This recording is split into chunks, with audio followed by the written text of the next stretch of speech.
Hello అండి. నిన్నటి వరకు 70 వరకు నేర్చుకున్నాం కదా వర్డ్స్. ఇవాళ 71 నుంచి 90 వరకు కొత్త వర్డ్స్ నేర్చుకుందాం. ఫిల్దీ. ఫిల్దీ అంటే మురికి, రోతగా ఉండేదాన్ని ఫిల్దీ అంటారు. ఖేయాస్ అంటే గందరగోళం అనమాట. అంటే కన్ఫ్యూజన్గా ఉండేదాన్ని, ఊహకు అతీతమైన గందరగోళంగా అంటే కన్ఫ్యూజన్గా ఉండేదాన్ని ఖేయాస్ అంటారు. కౌంటెనెన్స్ అంటే ముఖ కవళికను కౌంటెనెన్స్ అంటారు.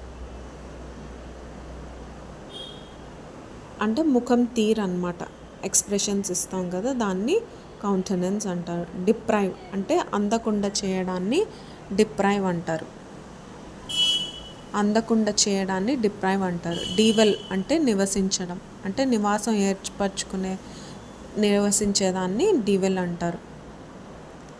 ఇండిజెన్స్ అంటే కడు పేదరికం అన్నమాట. చాలా దయనీయంగా దారిద్ర్యంలో ఉన్న వాళ్ళని ఇండిజెన్స్ అంటారు, ఉండే స్థితిని. ఇంప్లిసిట్ అంటే సజెస్ట్, సలహా అన్నమాట.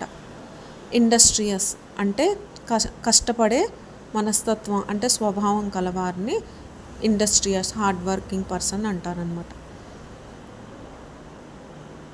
హ్యాక్నీడ్ అంటే పాతవన్నమాట, పాత పడిపోయి నార్మల్గా ఉండడం, అంటే ఎక్కువగా వాడడం వల్ల విసుగు వచ్చే దాన్ని హ్యాక్నీడ్ అంటారు.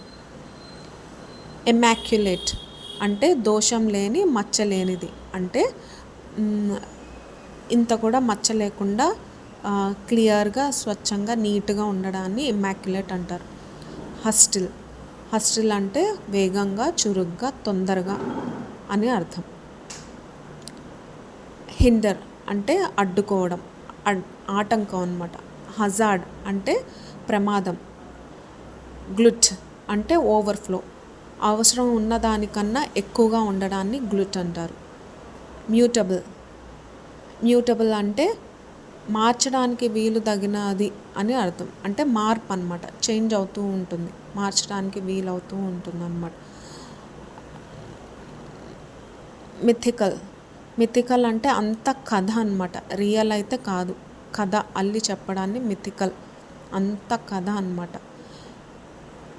మ్యూటినీ అంటే రివోల్ట్.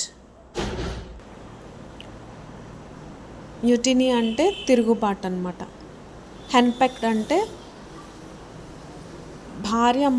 భార్య ఏమన్నా అది ప్రతిదానికి తలాడిచ్చే భర్తని హెన్పెక్డ్ అంటారు, అంటే హెన్పెక్డ్ హస్బెండ్.